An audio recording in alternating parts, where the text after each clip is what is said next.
Welcome, everybody, for week 48 of What Did Prince Do This Week? And we're going to get this party started. I'm in a mellow mood today, and you'll understand why once we get to the music break. But not because I'm sad, it's because I'm mellow. All right, so week 48, What Did Prince Do This Week? This is a very slow read of Duane Tudahl's Prince Studio Sessions book series through an interactive weekly online book club. I got too much energy for this music. And Saturday Salon. I got to get my quiet storm voice, which I can't seem to get into today, echoing the spirit of the Harlem Renaissance every Saturday at noon. But before we get more into the housekeeping, let's say hello to Cassandra Bradley, who is first in the chat. Belated Thanksgiving to you and your entire families. I am funky fresh back from knee surgery and almost ready for a Prince James Brown split, not Harley. Cassandra, we hope that you recover soon so you can get your dance moves on. And we got D in the house. Blessings, Prince Family Lamb. We got KMS 1984. Hello, Purple Saints from Georgia. We got Nick Felden from Denver. We got Laura from Romania. We got Christina from Minneapolis. We got Andre from Detroit.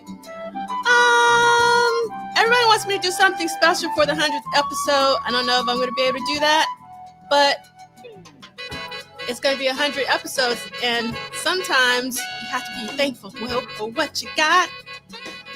And so we got Man Ray 10, happy purple holidays, everybody. Love that.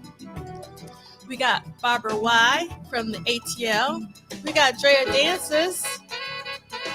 Thank you. I did have a wonderful birthday. Welcome. Ronald Dagley Jr. We got our timekeeper. All right.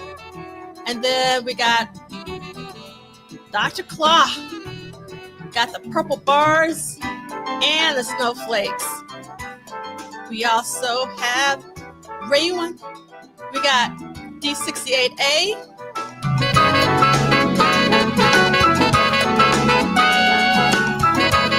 And we got Arlene. We got Mira. We got Purple Cat Confetti. Congratulations on starting your new nanny job, Purple Cat Confetti. Bless you. Bless you and anybody working with the sticky-handed babies. Bless you.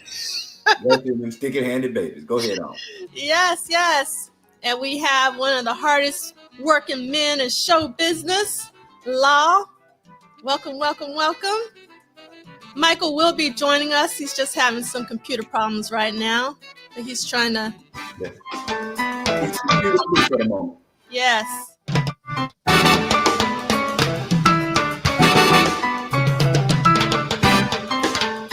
We got El Dabara. Mooches, I was hoping you were going to show up so we could see the beautiful vanity on the screen. All right, Michael Dean. Can you Good morning. I can hear you now. Good morning. Can you hear us? All right. Yeah. Say good morning to the people, Michael Dean. Good morning, family. Yes. How was your Thanksgiving? Oh, Thanksgiving was beautiful. Just went over mom's house. Had some good food. Surrounded by all the ladies in my family, daughters and sisters. So it was good. So quick question, Brother Dean. Is your whole family, are y'all all located in Seattle, and is that the root of your family? No. It's just a small group of us out here. Most of us are in Houston or Beaumont. Then the other side is like Shreveport. I'm glad you said that, because a lot of people don't know that when you talk about the Exodus, the Black Exodus, right after after Reconstruction, people automatically think all the Black people went to Chicago, right? But actually, you can draw a line, and most people from Texas went west. So The people in Mississippi and Alabama, they went to Chicago. People in Tennessee, they went to Chicago because that was also the Blues Trail. Like the Blues Trail, the line was you got your skill in Clarksdale, you got your fame in Memphis, and you got your money in Chicago. So that was kind of the Blues Trail line. But people in Texas went west. And also a little known fact, not only did black people in Texas go west, one of the reasons why they had so much problem with policing in South Central was because the LA police actively recruited Klans members from the South. Right. So you didn't just have black people from Texas going west, you also had those neo-Confederates going west. Anyway, so thank you for that piece about your folks. So that's a little bit piece of history to know how people got everywhere. That's what's up. Man, how y'all doing? How's everybody doing? I'm doing just peachy, as my sister would say. Had a lovely time with me. Yeah. Yeah, I love the end of the song. All right. Purple Cat Confetti. My sister went to Minneapolis for a day. That's what I'm talking about. I wish one day I can roll like that, but not right now.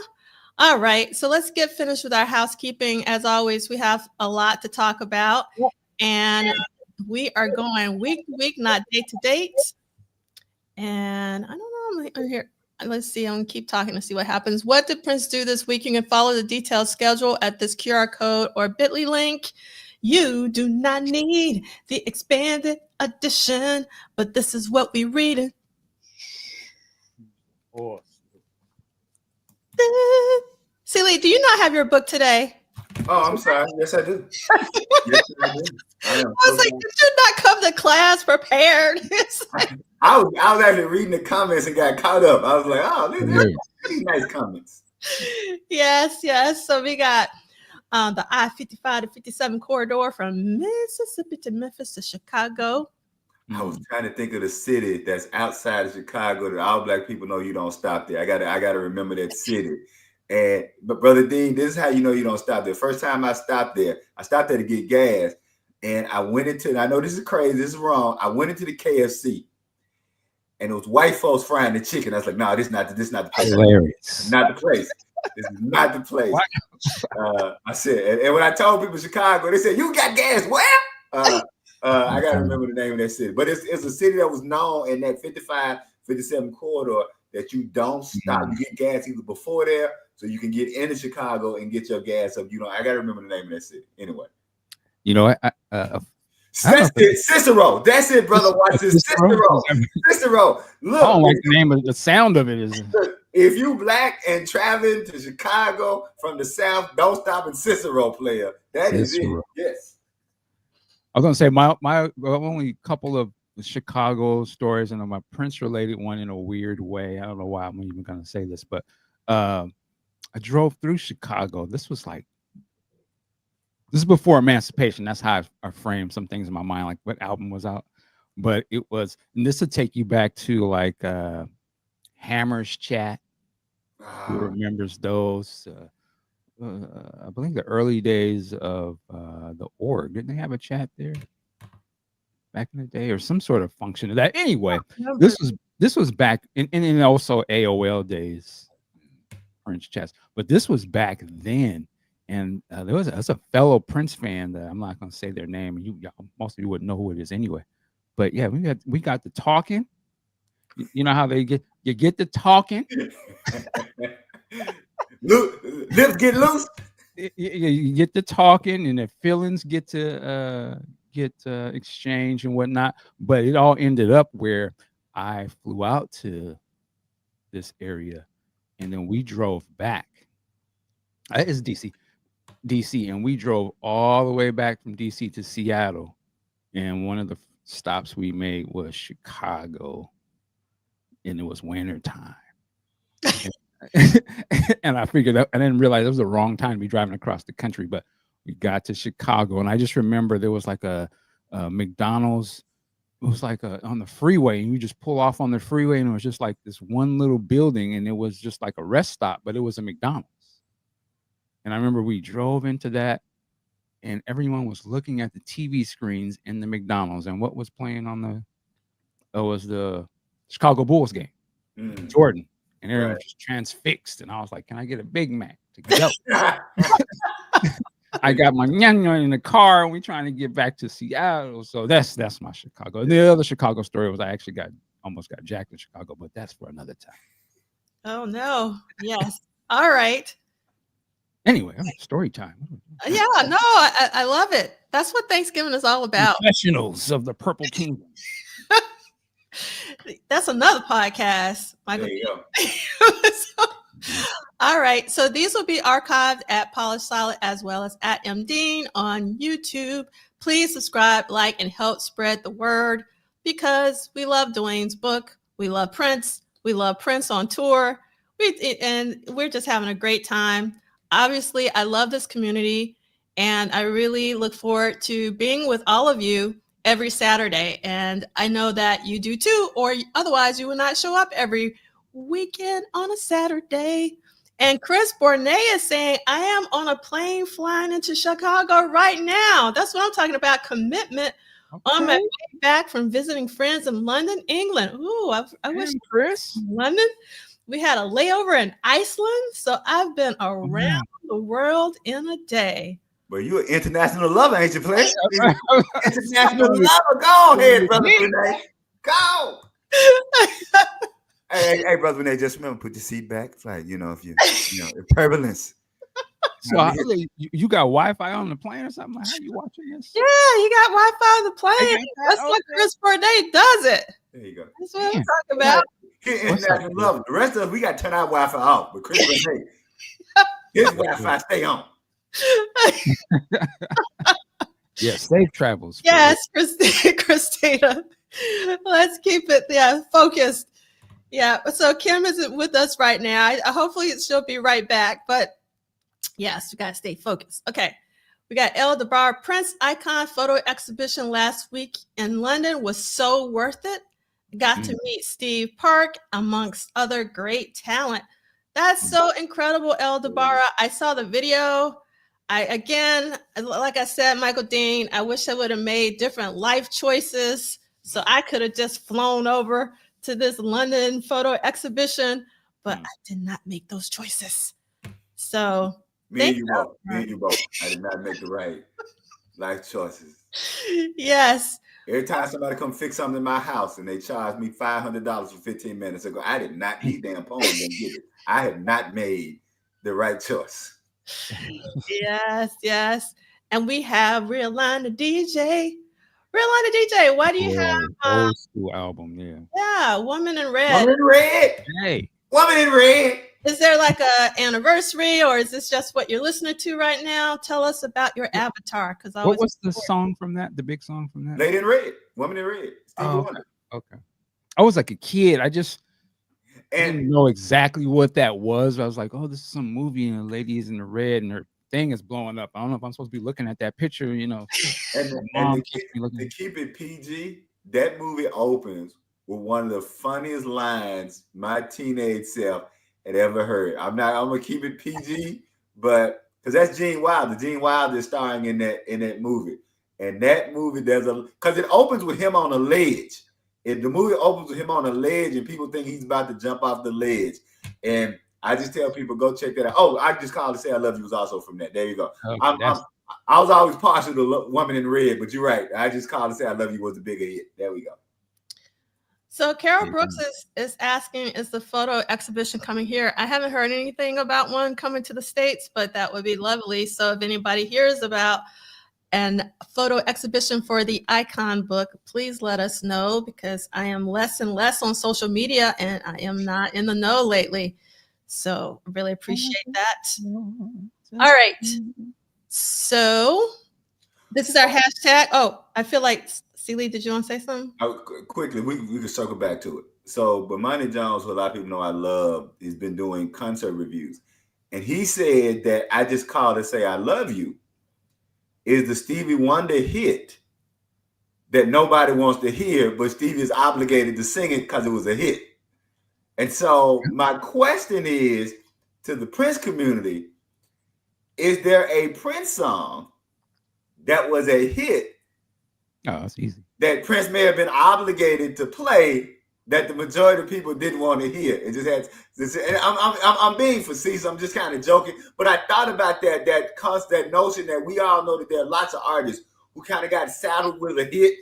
That hit may not have been their thing, right? The closest I could come to, although I would say I like this song. Let me say it again. I actually like this song, but the closest I would come to would be Most Beautiful Girl in the World. That was kind of like a number one hit. That was a surprise hit because we know Prince pushed it. But is that a hit that, say, if you're a Prince fan, you showing up for it? Yeah, that's the one that's gonna slam for me. But anyway, I'm just throwing that out there as a don't get on me because I like Most Beautiful Girl in the World. I'm not one of the people who hated on it when it was number one in the world and all y'all was hating on it. All right, let's move on. Hilarious. So Andre is saying Diamonds and Pearls. What? Yeah. I thought it was gonna be Purple Rain or something, but I knew people was gonna start putting songs in the chat that other people was gonna be mad got put in the chat. That's why I was like, I hesitated because like now I watch people put songs in the chat and people gonna be mad. Like, that's my jam. You better not put Arms of Orion in there. See, Kim is saying you're stirring pots. See, I know, my bad, Kim. I rescind the question. I'm not.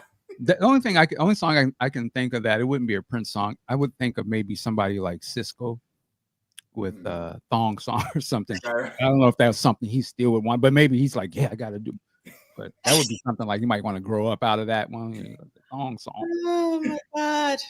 So Dr. Claw, I love Dr. Claw's answer. I would guess it was from the Purple Rain album or Diamonds and Pearls, only because those were, two popular songs. I mean, two popular albums. And when something blows up really big, you just hear it over and over and over and over and over and over and over and over and over and over and over again. So it gets like really old really quick. And we have, but we do have to say, Vanessa, that Arms of Orion was never a hit. And just so you know, Prof. Duff is saying that with all the smoke, you can hear her voice. If you want to know, she couldn't wait to add that wasn't a hit. Like she was. I wonder somewhere though that song was a hit, like because it was a part. Was it a B-side or was it a single? That was a B-side. It was B-side. I wonder if there's somewhere in the world that it was a single. Yeah, it was a single. I take that back. Yeah, somewhere they probably was like, "Yo, Arms of Orion." When that clicked on, who was on there? Was Sheena Easton? Yes. There might be some Sheena Easton fans that might. Yeah, I'm like that goes hard for them. Right after Physical goes off, and then you just right in. Slow it down for the. I was gonna say, you know who doesn't have one of those type of songs, in my opinion? I don't know if this one starts some shit, but Michael Jackson. I don't think there's nothing I would skip. That I think, I've heard them songs backwards and forwards, but me personally, I can't think of anything like, I don't want to hear that. That's interesting. That's because somebody like me who grew up. I saw like every incarnation of Michael Jackson from the Jackson 5. I will say though, when I saw the Jackson 5, let me be honest. My bad. Physical was Olivia Newton-John. Yeah, this is my. I did see. I want to be clear. I saw the Jackson 5, but I didn't hear the Jackson 5 because here's all I heard. The announcer came on and said, "Ladies and gentlemen, the Jackson 5." And for the next 2 hours, it was teenage black girls going, "Ah!" That is all I heard. I didn't hear no songs. I didn't hear no show. I just heard teenage black girls screaming. That's it. Right. Yeah. It's so we're not going to we've already derailed, but it's interesting when you say it like that, because that's like who took that lane, in some ways. I think our generation, that would be the new edition, but obviously they were just doing J5, so right. It's fun. Anyway, yeah, Kim, we see you, Kim. Yeah. I'm like, get focused, Negro. Yes. All right. One day I'll learn. Okay. Hashtag WDPDTW. If you want to come on to talk about your experience at the Purple Rain Tour, we want you. And next week, we're going to be talking about the Maple Leaf Gardens show in Toronto, as well as the Richfield Ohio show. So if anybody knows anybody who went to the Richfield, Ohio show, that would be really lovely. So those are what we're looking for. And again, WDPDTW@gmail.com for Why Do People Dance This Weird? All right. And this is an independent endeavor. The estate of Prince Rogers Nelson is not affiliated, associated, or connected with the What Did Prince Do This Week book club series. We started off the top of the show with the one and only Eric Leeds from his second Paisley Park release, Things Left Unsaid, in 1993. Look at Eric looking so suave on the cover. That almost looks like, I know it's not Manisa, but it could have been in the background. Almost. All right. And then okay. And then we had composed by Santi Vega. And remember, there's actually a version of Isla Mujeres by Santi Vega. I guess I should add it actually to the playlist. I will do so afterwards. We are week 48, one episode away from 100 episodes. I know everybody wants to do something special. I will try, but I might not be able to pull it off in a week. So we'll do what we can do. Otherwise, it will be Michael Dean and I celebrating 100 episodes, and you, because you are important. Okay, and we have 5 live shows this week, and let's look at them. So we got on Monday, Capitol Center. On Wednesday, Capitol Center. On Thursday, Capitol Center. On Friday, Capitol Center. But on Thursday morning, there was a Gallaudet College morning show, and for deaf students.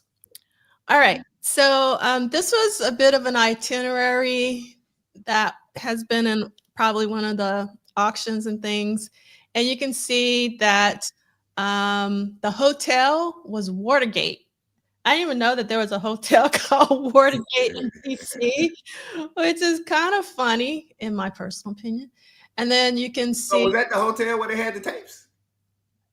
It might have been the hotel where they had. That's, that's what it was. That Nixon bugged the hotel room. That's right. That's right. Oh, so that may have been the actual hotel where he bugged the tapes. I think it was actually. Yeah. Yes. Early freak off tapes. Political.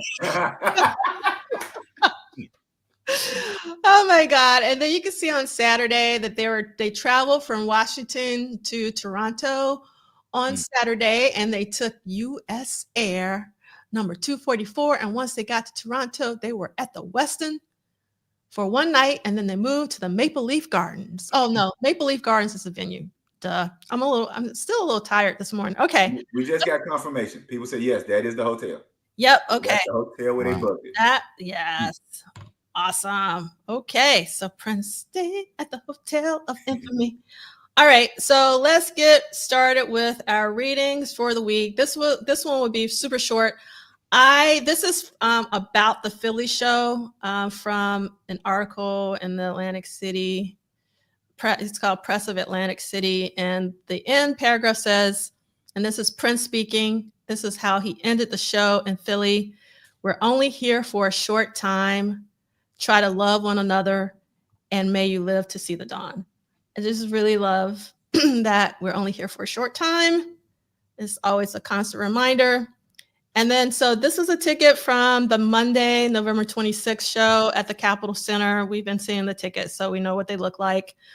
I thought this was an interesting article in the Star Tribune from that Tuesday, because it said that the December 28th concert would be a matinee to allow time for Prince's stage production to be trucked to Dallas for a December 30th show. So that would be pretty cool to see a matinee Prince show.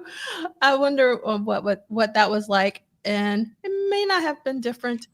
And then on a Wednesday, C Liegh, can I have you read the very quick 2 sentences on page 454 in the middle? Okay, sure. 454 for Wednesday, November 28th. Yeah, but just the I Would Die For You one. Okay, I Would Die For You is released as a single, back with Another Lonely Christmas. It would peak at number 8 on the Billboard charts. Yes, that's the only reason why we watched that. I wanted you to read that is because I want everyone to see that it peaked at number 8. And yes, and that is still in my Christmas playlist. Yeah.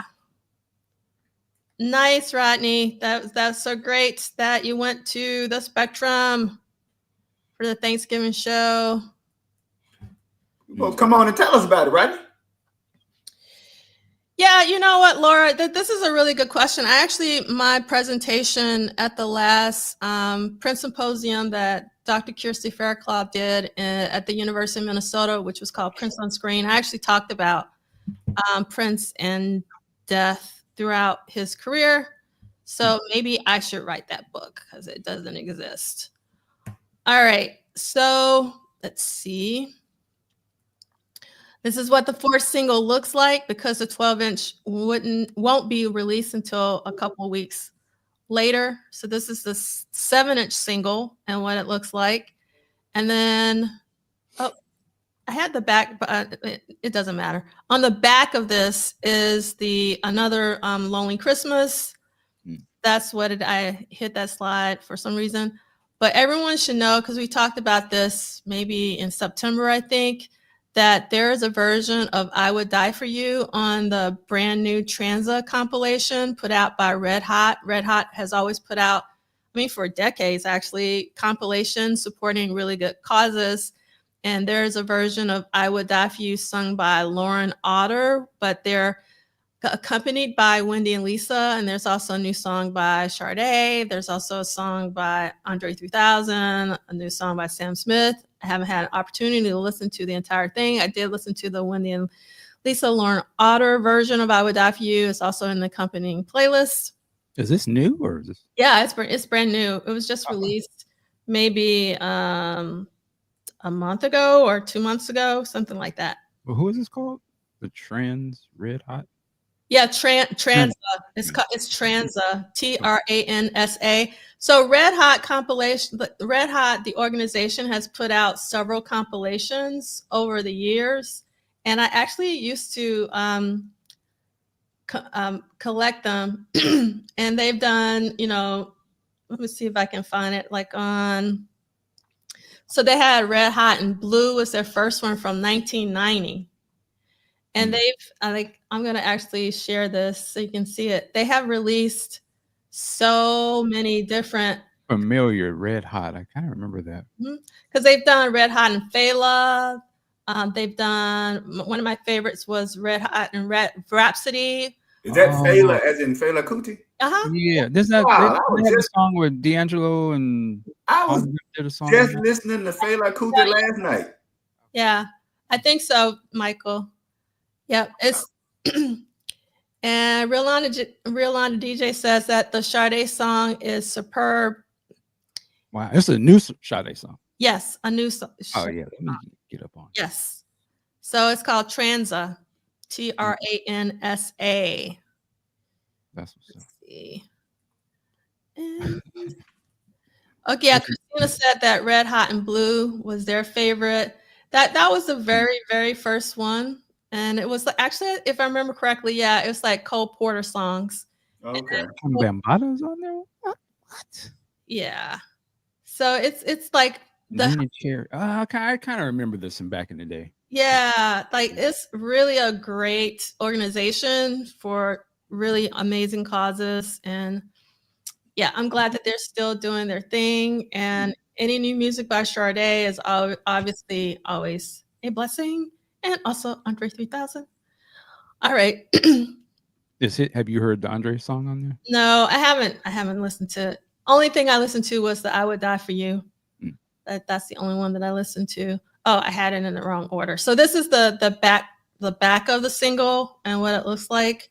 And obviously it has Another Lonely Christmas. I love this shot. I've always loved this photo series of Prince. And this is obviously Prince Vault.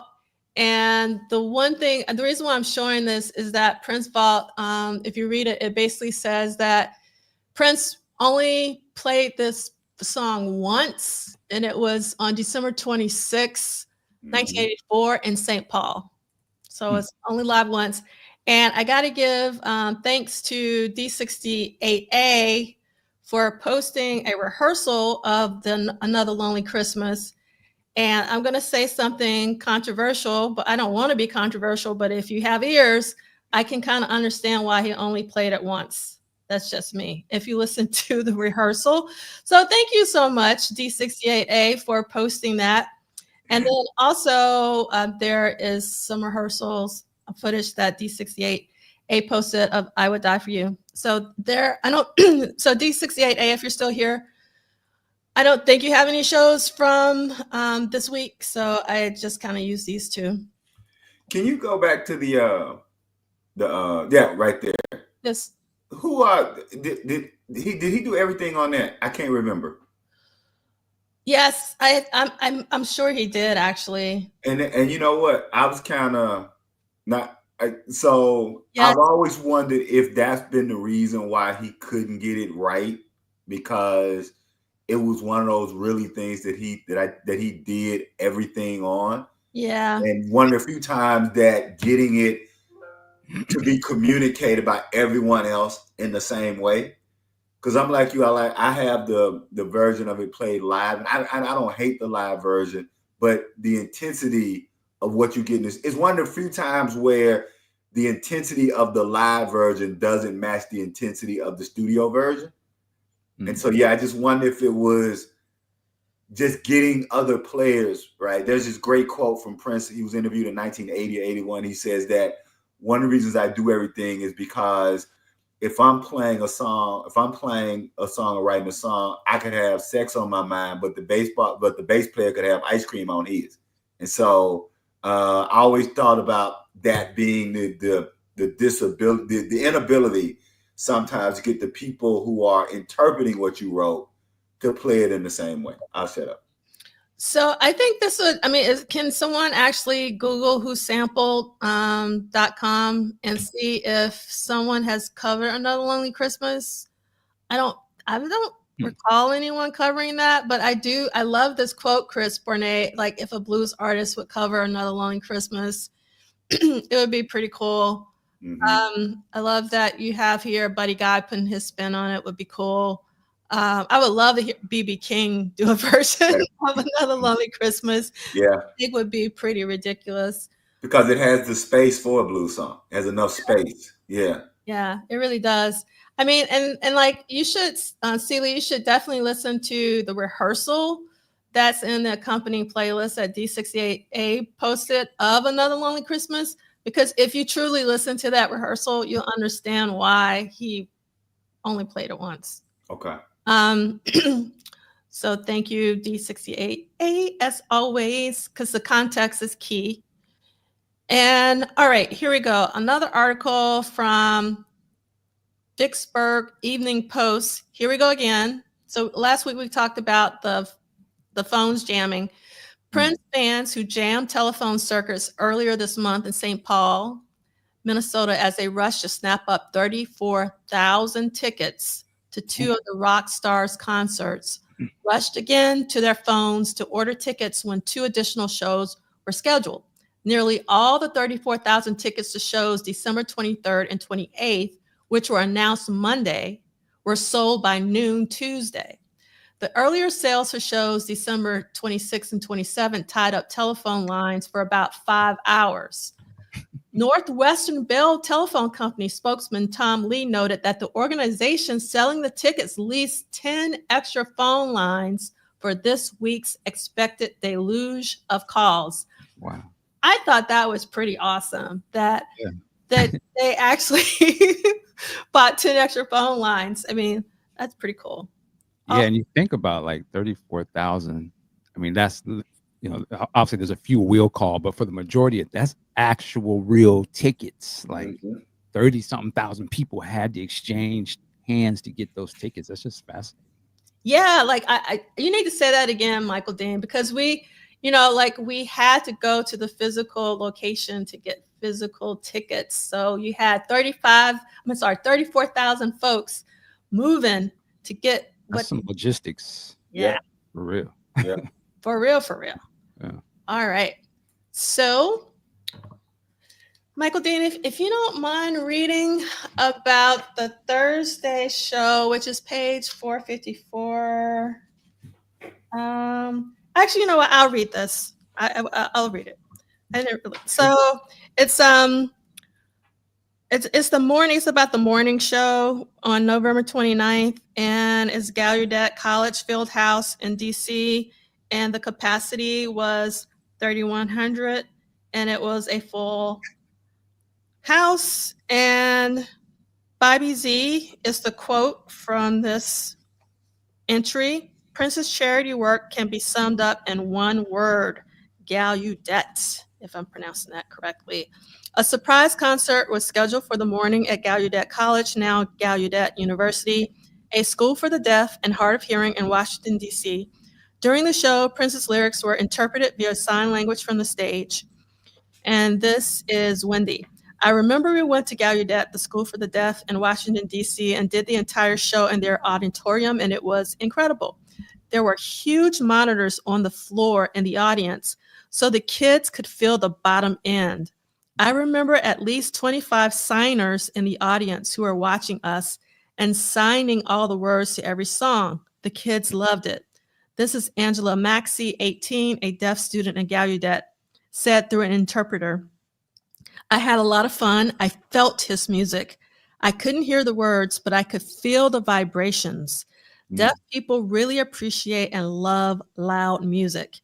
And then this is Bobby Z. I remember being on stage during that show, and there wasn't a dry eye in the house. They had speakers for the students with big subwoofers so they could feel the music, and we could feel them feeling the music. And it was an incredible thing to behold, a very emotional experience. Throughout his lifetime, Prince was always dedicated to charity. On this tour, special $50 Purple Circle seats were made available for practically every show, with the money earmarked for the Marva Collins Preparatory School. And $50 was a lot of money back then in '84. It has been reported that Prince donated $500,000 to the school, in addition to the money collected for the Purple Circle tickets. This was something he'd do for his entire career, often without any fanfare or recognition. It was in Prince's nature to help those he felt truly needed the help, and he gave his money and time to charity work at a rate far beyond what has been reported, because he gave anonymously, and we don't even probably know every single thing that he has done. Today's show was free for the students, but Prince paid everyone on the crew $100 each to put on the private performance. The show meant a lot to everyone involved, especially Prince. It was one of the few times on the tour that he signed autographs. Once the show was over, everyone went back to the Capitol Center to prepare for the evening concert. Drum tech Brad Marsh remembers that one of the students there had made a cutout cardboard guitar for him. I heard that when Prince left, he was reduced to tears.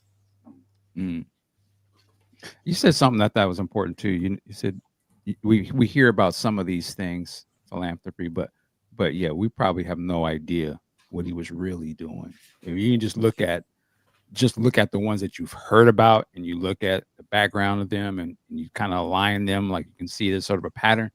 So you can only imagine probably what he was doing and supporting that we may never know. But yeah, you can only imagine, like, okay, I see what he was doing. And you can kind of get an idea what kind of cat he was, at least in that realm of what he at least had in his heart. It was pretty interesting. Yeah. I remember hearing about that. My mother was one of those people who, she actually had the certification that she could create curriculum for both gifted children and special needs children. And so what I remember, so I'd always seen my mother working with special needs children along with gifted children. But that was the first time, because I remember hearing it. Just, I remember I'm 14, so I'm, you don't know because you're 14. I was like, a concert for deaf children? And so my mother, it really opened a really great conversation. Because at that point, how you kind of know what your mama does, but not really, you just think she a teacher, but you don't know. And so my mother she would get hearing aids and do special tests for different children. Because a lot of times children would get put in special ed.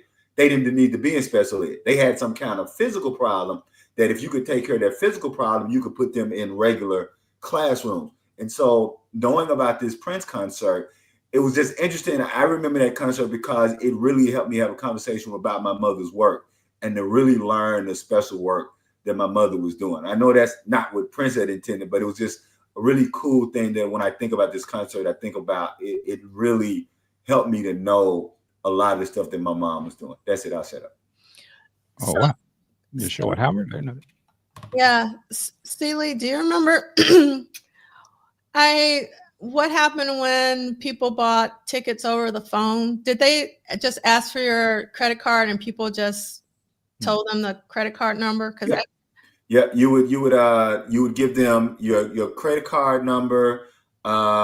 Sometimes in very rare cases, you could also do check numbers, believe it or not. You could do check and routing numbers, but it was basically credit card numbers. And there was wheel call, but a lot of times these were out for enough to where you could actually get them mailed to you if you chose. So you could do wheel call, because I remember a couple of times having people get things mailed back to them. Luckily for me, being in Memphis, I could just drive over to Memphis, so I didn't have to go through that. But in a lot of cases, my aunts and uncles, when they would do things, they would give the credit card over. People got to remember, these are credit cards, not debit cards. So this is a whole different kind of financing that you're taking on with extra fees and those kind of things. But yeah, you're spot on. That's how it worked.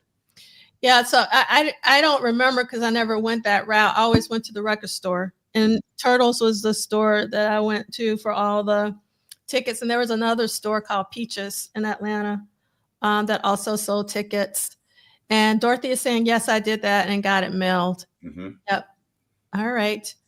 Okay, so next up is, this is a ticket from Thursday, November 29th, still at Capitol Center. And I'm going to read some from this article. Rocks Prince, a subtle manipulator of lusting press. Let me see, where is it?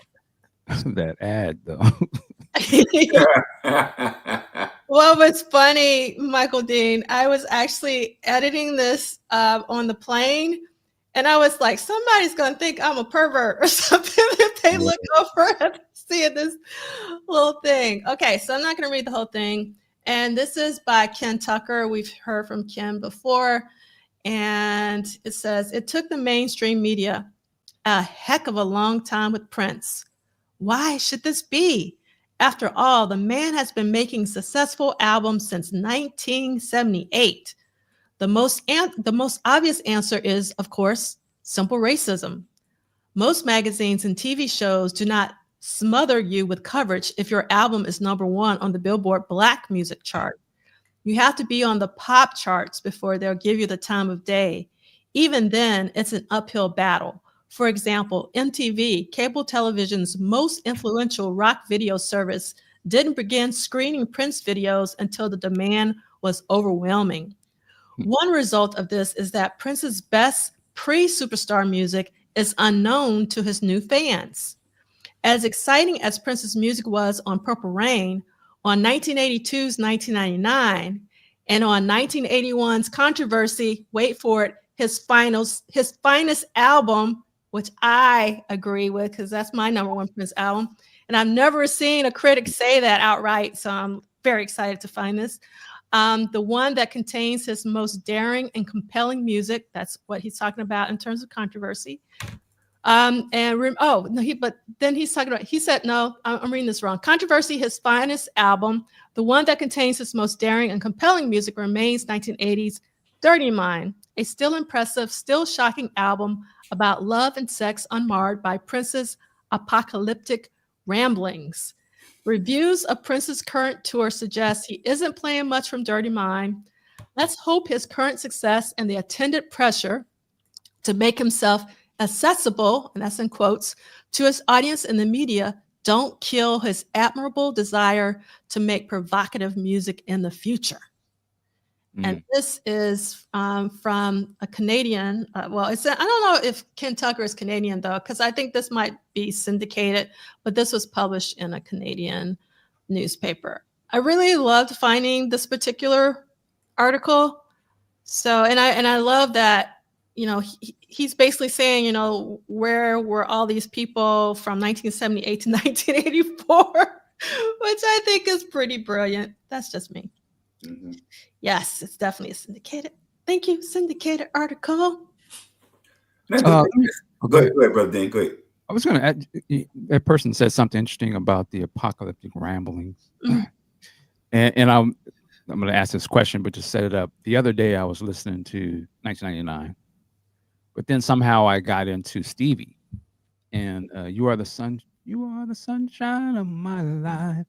That came on, and in that song, Stevie has sort of there's a female voice sings some of it, another guy sings it, and then Stevie comes in, and it reminded me of 1999 way it's sort of structured. But I was like, I always think of 1999, and I think of like Sly and Science. But then I started thinking, I wonder, was he also maybe kind of had Stevie in the mind a little bit? But what's interesting, and when I thought about it, is like the ideas or the themes of the songs are so almost on the opposite ends of like one's, you're the love of my life. And this other one is sort of on the apocalyptic ramblings, I guess, as this lady would say. But my question is to ask, with that said, what do you guys think? In your mind, what were the themes of the Purple Rain album? Like, what was he talking about to you?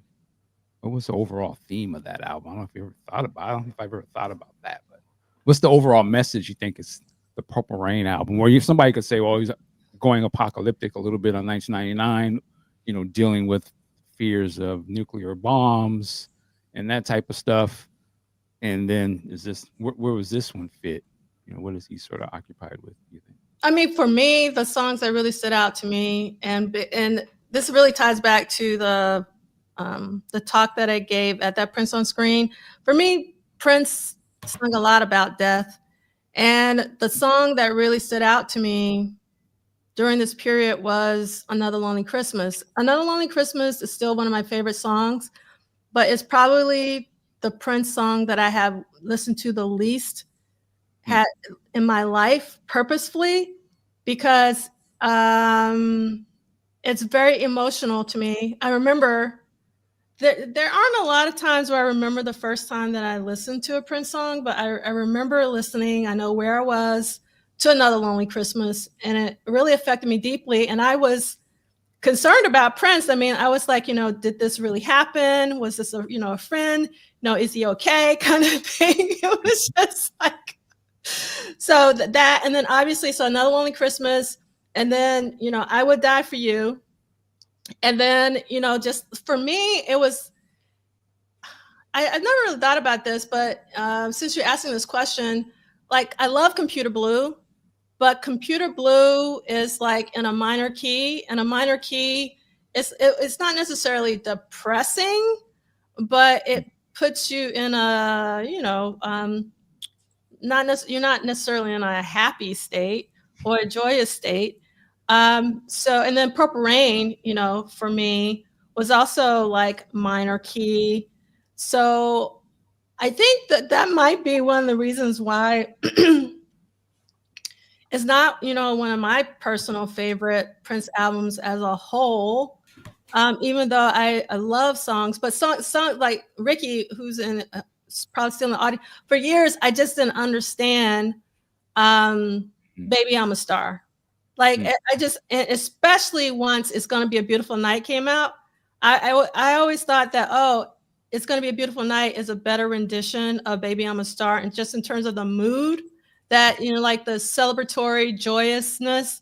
But since Prince passed, and actually listening to the Baby I'm a Star rehearsals, I've grown to understand that Baby I'm a Star is just as powerful, if not more powerful, than It's Gonna Be a Beautiful Night, but maybe different. But I really, really love the song. So I find it interesting that, Prince has always sung about us living our best, living life to the fullest, because tomorrow is never promised. And that's one of the reasons why I wanted to read from that Philly show, like what he said at the end. So those are the themes that resonate for me with the Purple Rain album, but, life, death, celebration. But C Liegh, I'm sure you might have a different take. Not necessarily different. Again, we've had this discussion. I don't listen to, and well, Prof does knows this. I don't think a lot of people know. I don't listen to a lot of just instrumentals. Like I'm not an instrumental cat, right? music for me begins with a combination of lyrics and music.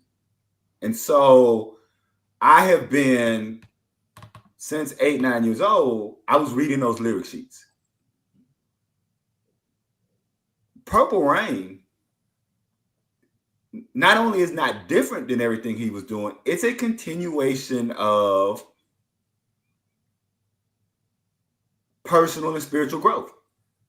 Let me come back. I always tell people, if you were upset about the Rainbow Children, that means you weren't listening to the Controversy album. Like I don't understand how you could be surprised by the Rainbow Children with Annie Christian being right there, with the writing on the Controversy album, with the Lord's Prayer being in the middle of the Controversy album.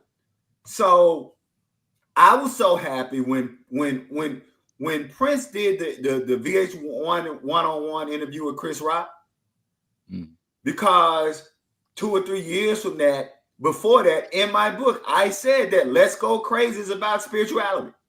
So to then hear Prince confirm that 2 years later to say the elevator is the devil. I couldn't say God and devil on the radio. Purple Rain is about spiritual evolution. Computer Blue and Darling Dickey is about realizing that you cannot find your higher self through the physical.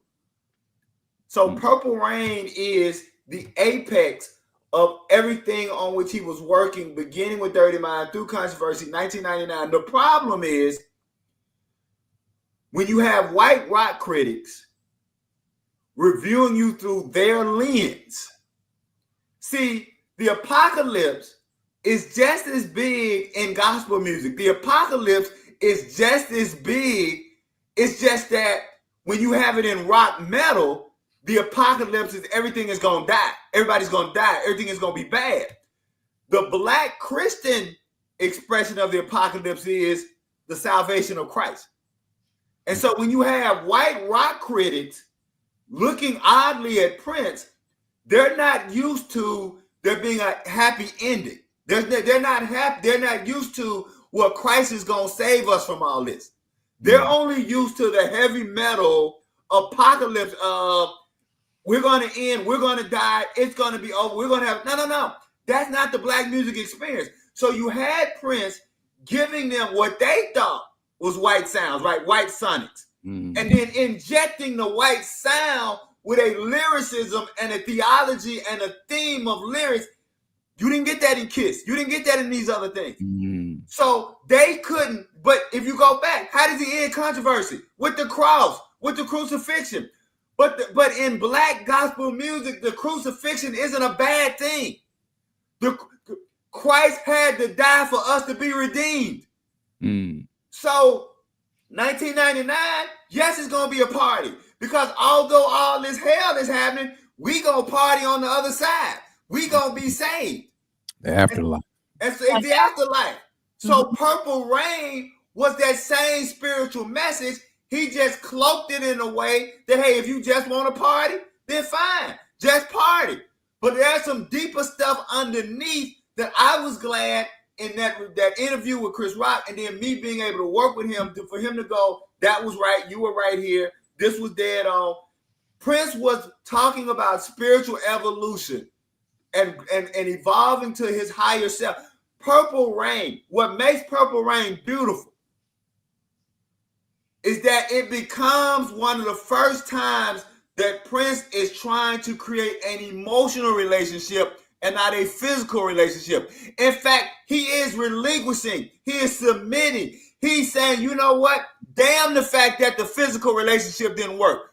Think about this, though. Think about this, Brother Dean and Prof. Duff. At the time of that song, I knew I wasn't emotionally mature enough to have a positive relationship with a former mate that the relationship didn't work out. Think about what he's saying. He's saying, hey, it didn't work out, but I still love you. How many of us get to a place with our ex-spouses and our ex-mates where we can still wish them heaven, right? Which comes 4 or 5. I still wish you heaven. I still want to have this emotive, professional, I'm not a personal, platonic relationship with you. Prince was all about spiritual evolution. If you look at the lyrics and you read the lyrics, it's there. It's just that we weren't used to having it presented that way because we weren't used to a black rock star. And when you had a black rock star and the critics are analyzing him through a strictly Eurocentric lens, you miss the theology of the black church. I'll shut up. Okay. Yes, amen. No, I feel what you're saying. That's an interesting sort of way that you frame that, in terms of the themes of the black church and how that was sort of going through his speech, lyrics and whatnot. It's the only thing it's funny when he says things like, you can't say God and these things on radio and stuff. It's interesting. I don't know if he was saying that or if he really believed, because then I'm like, but then you can say head and all these other songs on the radio. Like, but you can see the contradiction. Even he's still a young man at that point. But it's just interesting, that even the fact that you said he was 26, 27 when he did all, that age and his background, all of this is bleeding through his music, even at such an early age, and he has the pulse of the world essentially to tell this. So this is fascinating. Well, keep in mind that the Clark sisters and Andre Crouch the Clark sisters and Andre Crouch got in trouble because their music crossed over, and the traditional church was mad because they weren't saying God enough. See, that's the thing, the story that gets missed by the Clark sisters and the Andre Crouch, and before we even get to the Kirk Franklins, that in the 70s and 80s, there was this new brand of black Christian music, black gospel music, that the church, that the traditionalists felt like was too pop, was too gospel crossover to the club. And they were getting, and what was happening was DJs felt comfortable playing a lot of the whinings and the crosses because it didn't have that really direct in-your-face God message. It had a more, you knew they were talking about God, but it had a more good feeling about it as opposed to, so these people laid the way for Kirk Franklin. But if it's not for, so I tell people, if you love Kirk Franklin, you got to know who the Winans are. You got to know who Andre Crouch and his people are. And you got to know who the Clark sisters are. Because without those three people and more, right? And as Sister Kim said, so the music is jamming. It ain't you going to hell, right? So you could be in the club and jam to it and not feel bad about jamming to it.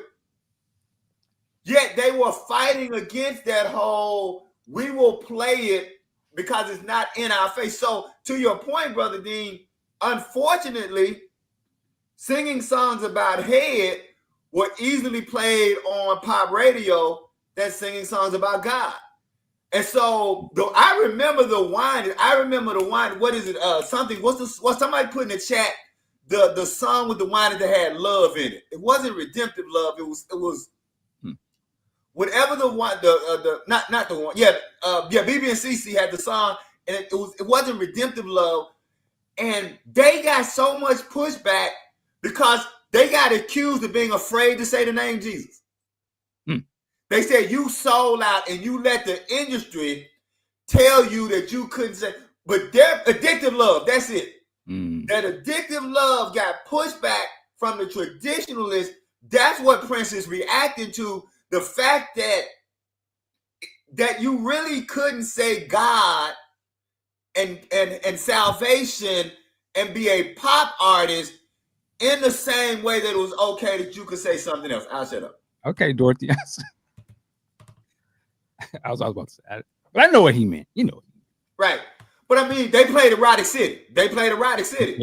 And we all knew what he was saying in Erotic City. I heard Irresistible B on the radio. So Head may not have been on the radio, but Irresistible B was on the radio. International Lover was on the radio. Do Me Baby was on the radio. Let's Work was on the radio. So Prince's point that a lot of his raunchy stuff could get on the radio, but he knew that you was gonna get pushback if you said God. You couldn't get it on there. And it's funny because he would be the poster child for pushing back. Like Yeah, exactly. But that's interesting. When somebody said a lady cab driver, he said love without sex. He's saying that, but what's going on in the background? You see the contradiction, like he playing in your face on the song, but I guess that was the point. And let's be clear, they would fade out Lady Cab Driver. Like you didn't get the full shebang of Lady Cab Driver. So you didn't get the Jill Jones part of Lady Cab Driver on the radio. Not intentionally, but back in the day, as we know, we had DJs who would play long forms and forget, right? And they'd come back and have to snatch something up. All right, so I'm going to keep it moving just because of the time, and we have several more articles. I would like 30 minutes just to throw that at you. Yeah, no worries. So this is a really important article, and I'm going to read the entire thing because we always hear about Prince helping Marva Collins, but not a lot. It is usually just like a sentence or two. So I really loved finding this article, or rather Yost finding it for me. So thank you, Yost. Prince historically will be remembered not only for being a great genius at performing, but for making a permanent difference in the lives of children, says Marva Collins, Chicago educator. Marva Collins Westside Preparatory School has announced the creation of an endowment fund to found a new teacher training institute. The purpose of the institute will be to spread Collins' teaching methods, which have been featured on 60 Minutes, The Phil Donahue Show, and on a TV special called The Marva Collins Story with Cicely Tyson, throughout the country. Oh, wow. Yeah. Honorary chairman and co-founder of the endowment fund is rock star Prince. Prince contributed initial funding for the Westside Preparatory National Teaching Training Institute Endowment Fund. His managers and members of his business team have augmented that sum. But a major source of revenue for the fund will be money raised on Prince's upcoming Purple Rain tour. On the tour, a selection of superior seats would be sold at venue box offices as Purple Circle tickets at a minimum price of $50 each. Funds from the sales of these tickets will go directly to the endowment fund. Says Prince's manager, Steve Fargnoli, the formation of the Teaching Training Institute would be a permanent legacy of the Purple Rain tour. The creation of the institute will be the gift of Prince and his fans to the community. Prince and his managers, Cavallo, Ruffalo, and Fargnoli, have been active supporters of Collins' work for the last 2 years. On his last tour in 1982, Prince performed an impromptu benefit in Chicago, which raised funds for Westside Preparatory School. At that time, Prince sat in on a day of classes at the school and saw firsthand what makes Collins' methods unique. Prince saw a system of education and operation that has consistently turned kids formerly labeled truants, retardees, that's in the article, and behavior problems into scholars. A system that concentrates on making children believe in themselves and in hard work. In 1974, Marva Collins founded the Westside Preparatory Institute with $5,000 from her Chicago Teachers Pension Fund. The school started with 18 students in 2 rooms of Collins's home. Today, though the school has never accepted a grant or government funds, it has over 200 students from more than half a dozen states. The purpose of the Teacher Training Institute would be to spread the Collins' technique to tens of thousands of students nationwide by training up to 1,200 teachers each year. Explains Mrs. Collins, in my opinion, Prince's involvement in founding the Institute is a very first. For the first time, a performer is not just giving society a fish, but is providing funds to teach children how to fish for a lifetime. And it says from the Seattle Medium, so maybe this is also syndicated as well. Seattle Medium is a black newspaper in Seattle. Yes. Wow. Props to the black press. That made it here. That's crazy. Yeah. So I really, of all the articles I'm reading this weekend, I really wanted to read that one. Okay. Man, Prince was doing it like that early. Like, man, see that in today's world for my young people, That would be if Umar was actually really had a school, Right. and if Beyonce, one of these big artists, actually really did fund them. That's what Prince's real world was back in the 80s. Salute to Prince. Or if Beyonce would actually do a concert and give the money to the LeBron James School in Akron. Right. So you got a LeBron James School, and how many big artists are actually doing things to add to that? And then don't forget that they were also asking people to bring canned goods to a lot of the shows. Right. They were still bringing canned goods, which is what he referenced in Hello. Right. He's saying, saying when it gets hungry children, my record stands tall when there's just as much hunger here at home. I'll shut up. Powerful shit. And I love TK Project's comment. Marva Collins, the most beautiful girl in the world. Her presence in that music video changed the meaning of the song for me. And that brings us back to the beginning of the episode when C Liegh was talking about the most beautiful girl in the world. And I love also Chris Barnet's comment. I wonder if Marva Collins reminded Prince of Bernadette Anderson, Andre Simone's mother. And that's definitely a possibility. That's a great connection. That's a great connection. Yes. Yeah. And I'm glad that TK said that, because that was, for me, that's what it meant, that the most beautiful girl in the world was about inner beauty. It was about spiritual beauty. Again, that's that Prince journey. Prince was always on that journey of overcoming the physical to become a better spiritual being. I'll shut up. That's some powerful shit. I mean, just think about that. That song that he did, that out the blue, put it out on his own. It blew up. But, the message behind what it was so much bigger than it was a big hit. It was really raising money and spotlighting people that needed to be spotlighted. And we can't forget who distributed The Most Beautiful Girl in the World. Al Bell. Yeah. And who is Al Bell, C Liegh? Al Bell, one of the co-founders of Stax Records, and one of the coldest brothers out there to give Black independent voices a real stick in the game, that they were so powerful the FBI had to come and shut them down. So if you have not seen that documentary, you need to see the Stax documentary and see who Al Bell is. And the fact that Prince and Al Bell work together says a lot about both of them brothers. Thank you, Prof. Duff, for making that connection and making us remember who Al Bell was. And man, I wish they had did some more projects together. Man, anyway. Yeah. Thing is, you never know. Maybe they did. It just didn't come out. That's the, right. Prince. You got a lot of stuff. And I also love Carol Brooks' comments. No government money or grants, keeping their true independence. There were quite a few independent Black schools in that time who would not take government money. And I was just saying, for anybody, do some research on the freedom schools that came out of the SNCC movement. So we're not going to discuss it now, but if look up SNCC, SNCC, Student Nonviolent Coordinator Committee, and out of the SNCC movement came the freedom schools. That's a little light reading for you. All right, we can move on. All right. Okay. That's a good question, Chris. I wonder if Al Bell is interviewed in the Prince Netflix documentary. I don't know. I bet you he not, based on what they wanted to put out there. But I'm just being petty. I'm sorry. Great question, Brother Bernay. I'm just being petty. I'm sorry, Brother Bernay. That was a great question. And I messed up your question by being petty. I'm sorry, brother. At least the rage.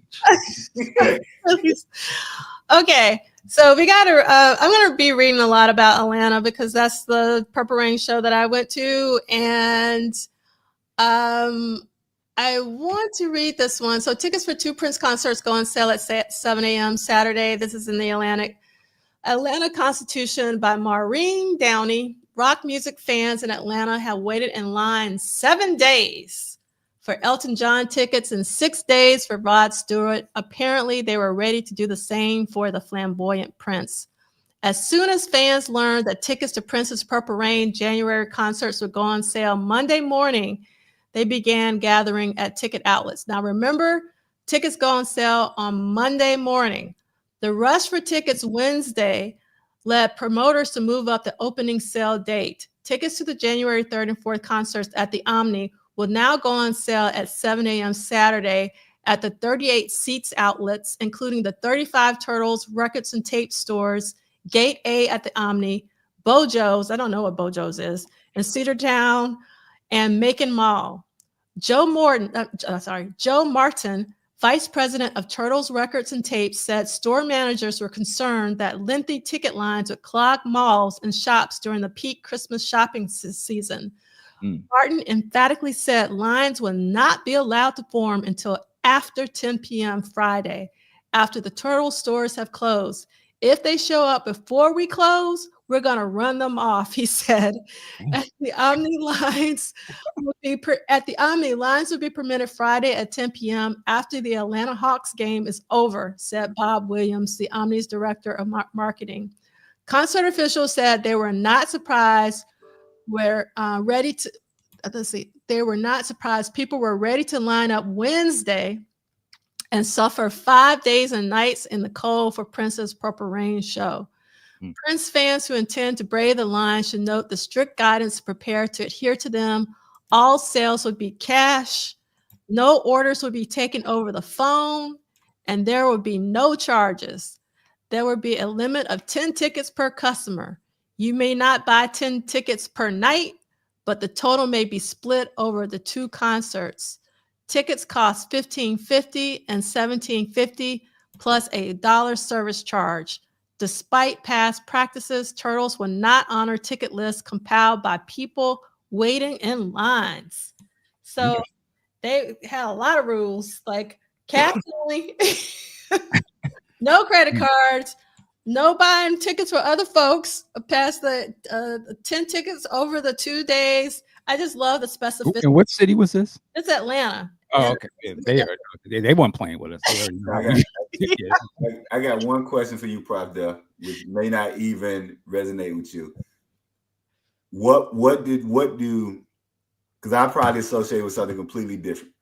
With what do you associate the Omni in Atlanta? What are the things? What is when you think Omni in Atlanta? What Prince, Purple Rain, because that's where I only went to the Omni once, and I went for the Purple Rain tour. Oh, really? Yeah, that's. Oh, wow. And they tore it down. That's so the first thing I think of is Prince Purple Rain, and the second thing I think of is they tore it down. Okay. And I didn't understand why. See, growing up as a child, the Omni was associated with wrestling. Oh, okay. Yeah, it was one of the big wrestling videos. Let me be clear. What's wrestling? Clear to people in the chat. Wrestling is what you do in college. Wrestling is what they do on TV. So yeah, the Omni in Atlanta was one of the big wrestling shows. One of the like when you hear about like now when wrestling is really big thing and it's WWF and all that. The Omni in Atlanta, AWA wrestling in the Omni was one of the big major wrestling venues before it blew up on TNT and all that. So yeah, I always associate the Omni with wrestling. So C Liegh, when I was 10 or 11, I was huge into wrestling. The Fabulous Freebirds were my favorite. Oh, what song did they come out to? You remember what song they just come out to? The song they used to come out. They just come out to Freebird. Oh yeah. Michael Hayes, they just come out to Freebird, baby. Yes. That's how I fell in love with the song. And then there's also Ted DiBiase.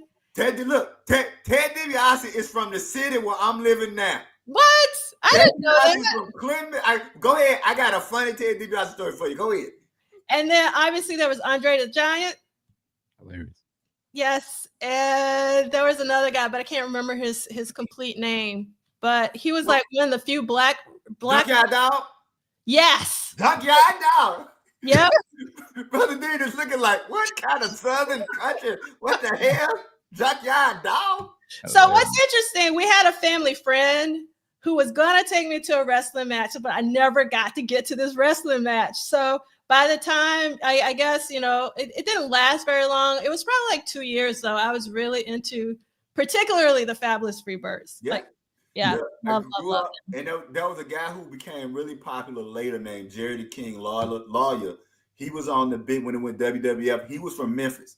So Jerry the King. So it was Memphis and Atlanta. For those who don't know, wrestling was a regional thing. And so you had different superstars regionally, and then you had the bigger stars who would go from region to region. So the Fabulous Freebirds, they would go from Andre the Giant, of course, he could go from region to region. And so Brother Stanley had Ted DiBiase, $1 Million Man. He was really from Clinton. And this is how I realized that a lot of people didn't know that wrestling was fake. This had to be 88, 89. So I'm like 18, 19 years old. the Kroger, for those of you, if you're not from the South, you may not know Kroger grocery store. I know. So there was a Kroger grocery store, and Ted DiBiase walked out of the Kroger grocery store, and then didn't do anything. He flicked his cigarette. He just kind of smoked a and flicked the cigarette. And the police officer, another white police officer, said to Ted DiBiase, the $1 million elbow. I got a Dusty Rhodes story in a minute. So he said, you want to pick that up? The police officer said to Ted DiBiase, you want to pick that up? And the white guy who worked with me turned to me and said, Ted's going to give him what for? He don't know he messing with the $1 million man. And when Ted DiBiase bent down and picked up that cigarette butt, I turned to him and said, Ted know the $1 million man is effing with the police. So that's my Ted DiBiase. Big sexy. Brother Dean. Oh, he's all into it. Me and Big Sexy gonna take over your show and talk about Dusty Rhodes. We're gonna take over your show. Do your thing. Talk about the American dream. Dusty Rhodes. I'm gonna end on this. Dusty Rhodes was the blackest white man I had ever met in my life. I never heard a white man talk like Dusty Rhodes. I never heard a white man move like the American dream. Dusty Rhodes. So yes, I'm glad somebody put Dusty Rhodes in it. So me and Big Sexy is gonna take over the Prince Podcast Juice Show and talk about the American Big dream. Sexy used to have a Dusty wrestling Rhodes. podcast on the channel. He used to do that. Say what? Big Sexy, I'm sure he did a wrestling podcast on the channel. He did a couple episodes. But yeah. So I just want to say one more thing, and then we'll get back to Prince, Kim. So, and I know that you have to leave, Michael. So one of the reasons why I love the Fabulous Freebirds was because I was also huge into Kung Fu movies, and particularly the Shaw Brothers films. And I always loved any Kung Fu movie where there were a clan, and like the ones where they had like the really long hair and like half of their front of their head shaved off. So I love that the Fabulous Freebirds were literally kind of like, you know, a Kung Fu clan, right? So that's the reason why I kind of gravitated towards them, because they all had their special powers and all of that. So just to let you know, like, why I gravitated towards them in particular. Okay, so just super quick. This is from the Detroit Free Press. This isn't about the Purple Rain Tour, but I could not resist because this was an article from 1984 about B-sides. And this was written by Gary Graff, who we've heard from before. And the name of the article is Record Fans Get B-Sides Worth Flipping Over. Now on this front page, because this is a two-parter, at the very bottom, it says in the little top right-hand corner, it says 45s do double duty. And at the very end, you see Erotic City / Let's Go Crazy. So it was really nice to see that, you know, amazing B-side acknowledged in this article. And then if you go to the next page, you will see where they talk specifically about, well, Gary talks about Prince, so I'll read that bit. Some performers, however, may have some artistic goals in mind. As Merlis put it, who is a Warner Brothers executive, I think there are a few people out there with a lot to say and a lot of music in them. They don't have enough releases to get them out. Or as Tracken added, I can't remember who Tracken is, it's the artist giving their fans something a little extra. That certainly seems to be the case with Prince. All 3 hit singles from his Purple Rain album have B-sides that aren't available on the record. 17 Days was a flip of When Doves Cry. Erotic City has received a fair amount of airplay, as C Liegh schooled us earlier, as the companion to Let's Go Crazy. And God, the flip side of the title track, began as incidental music for the movie and was revamped when Prince came up with lyrics for it. This is Purple Rain era material that Prince might not feel he wants to release later, Merlis explained. Now, the reason why I really wanted to talk about this article is that when you're a Prince fan for so long, you sometimes forget about beginner's mind. And we sort of just take for granted that we got B-sides when that was actually a massive deal. Not only did we get a B-side, but at that particular time, we got B-sides on almost every single. Yep. Which is really crazy to think about. Like in real time, that was so exciting. Like, it wasn't like, what's going to be the next single just for single sake. It was like, what's going to be the next B-side? That part. That part. Yes. And what's crazy is, obviously we know this started all the way back with Controversy with the Less Work single, What Gotta Stop Messing About. And then obviously, you know, we get Irresistible Big. So it was just like, it was such an amazing time to be a Prince fan, because not only did you get the album, but you got the 12 inches that where, you know, sometimes the 12-inch mixes would go on for way past 10 minutes, which is when I was really happy. And then you also got the B-side. Yeah. And it made me feel some kind of way about other artists that wasn't giving us B-sides that wasn't on. Yeah, like I would go and buy singles, because I bought singles all through the 80s. And, you know, when I would buy somebody else's single and I decided I liked them and I'd get their album, I'd be pissed off. Like, this is on the damn album. Because the thing about it, if you buy 3 singles, that's 6 songs. That's the whole damn album.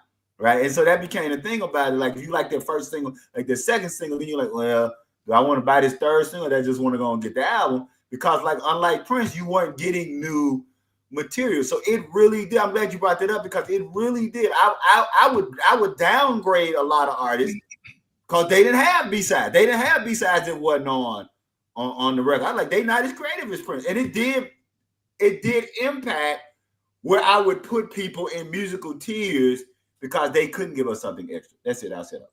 So I love this comment from Body Satva.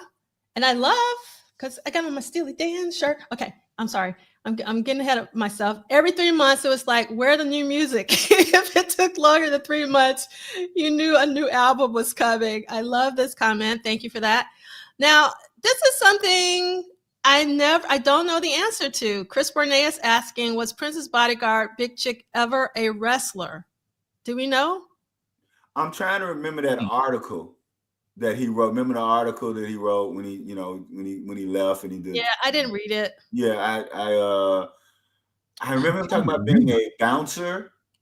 I don't remember wrestling. I do remember him talking about being a bouncer and then all the drugs and all that stuff. Yeah. But no, so I don't. That's a good question, Brother Burnett. I think I vaguely remember. I actually read his book, or the book his daughter had wrote. Yeah, that's a good question. I feel like maybe he did do some wrestling. I could be wrong, but I swear they talk about this in his book. Yeah, I have the book, but I haven't read it yet. I just... Well, no, I didn't read his book. I read the article. Remember, he did right after he left Prince, he did the kind of tell-all article that was in People magazine or something. Yeah. I never got around to reading his book. Yeah, I was sad when Big Chick left, but I didn't want to hear any Prince slander at the time, because I just didn't. It made what is it? Old Friends made Old Friends for Sale juicier. Like, yes. Made that a juicy single. Yeah. So yes. There we go. That's it. It's a cold type. They got Prince on the cover. They got cocaine. Man, that's a wild. That looked like a wild book, like TMZ Productions. But yes. So wow. I love this comment from Chris Barnett. Chris says some artists would have an instrumental version of the song on the B-side, which I'm sure C Liegh wasn't down with, but I was down with it. So I loved getting the singles that had the instrumental and the acapella. And you know, Prince really didn't do that, and I was okay with that because we were really getting B-sides. So it's like, if you got to do one or the other, I want that song that I haven't heard. But for a lot of the other artists, I would want that instrumental and acapella. You're right, Brother Nate. I was like, what the hell, where is it? I was that fool.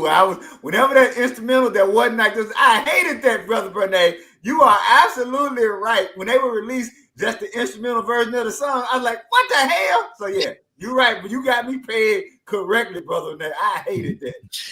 All right. So Carol says, just checked. Big Chick was a professional wrestler. There you go. Thank you for checking, Carol. Really appreciate that. All right. Michael, I know you have to leave. I'm assuming in 6 minutes. Is that correct? 6 minutes, Dougie Fresh. You're wrong. Yeah. Oh, that was tight. You quit, boy. You quit. Boy. Do you mind reading our last reading from the book today on page 456? It'll be less than 6 minutes. All right. November 30th, 1983, venue Capitol Center, Landover, Maryland, capacity 19,026, sold out. There's a quote from Matt Fink. My favorite time frame with him, working with him, I'd say the Purple Rain era, just because it was the most collaborative point with the band, and I enjoyed that side of it. And then, of course, the massive success of it all. But there were trade-offs at that point because you became very famous, but at the same time, you couldn't go in public without being recognized all the time. And people may be bugging you in public places. So there's a trade-off then, Matt Fink. Prince and the Revolution began this show by playing his 1981 track Controversy from Behind the Curtain. Because it didn't require choreographed lights or effects, this was likely Prince's way to stretch outside the straitjacket of the meticulously designed tour. And it was often the final song for his afternoon jam session sound checks. It was also one of the rare instances that the full band played something from earlier than 1983. In the first month of the tour, Prince and the Revolution had sold more than 363,000 tickets, but had played in only 4 cities. Whoa. The tour was incredibly successful, but it was moving very slowly through the country. Man. Oh, was that Rick? Yeah. Ricky's getting the. Hey, what's up, everybody? What's up? You coming to take over my shift? Tag team. Since we talking about wrestling, you can tag me in. Oh, he made the tag. He's in the ropes.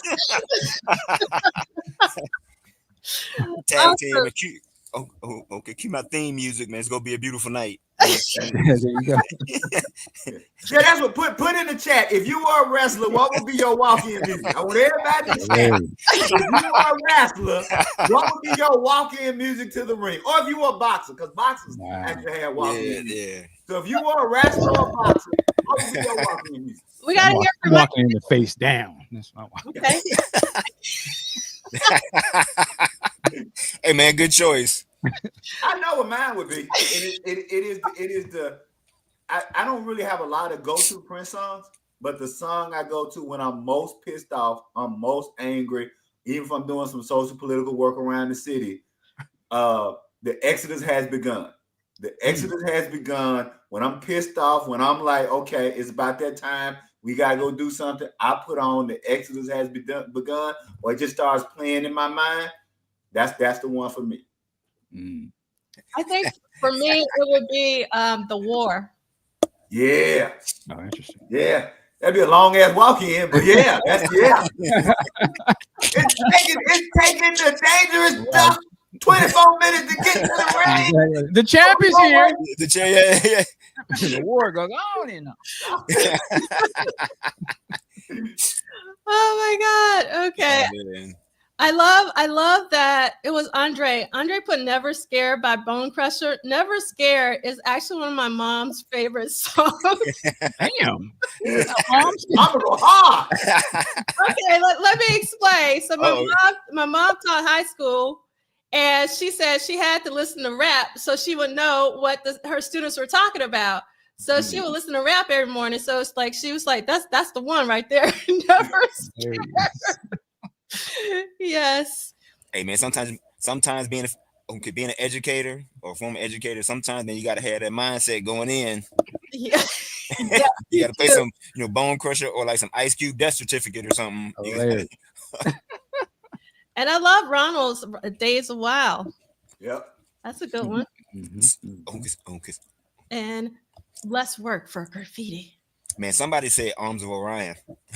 But they were saying that's kidding. All right. So Michael Dean, do you want to make your out?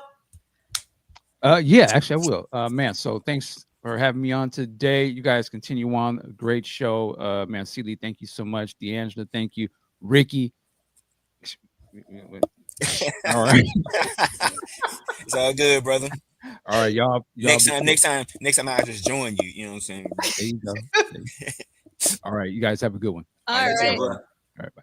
Okay, I love Dr. Claus here, which is Jerk Out. Jerk Out. Yeah, that's what I'm talking about. With the original lyrics, Dr. Claus? With the original lyrics?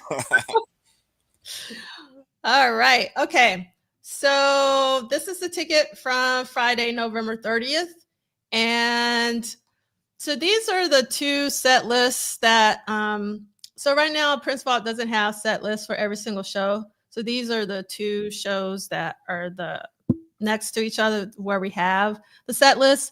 And so as we read in Duane's book, actually that was for the November 30th show. So, oh, this is the wrong one. I think I put the wrong one in here. Sorry. Did I? Yeah, I'm sorry. I this is the wrong one. So I have to go, or I forgot to change the title or something like that. So I'm gonna have to look and see what. So let me read. Okay.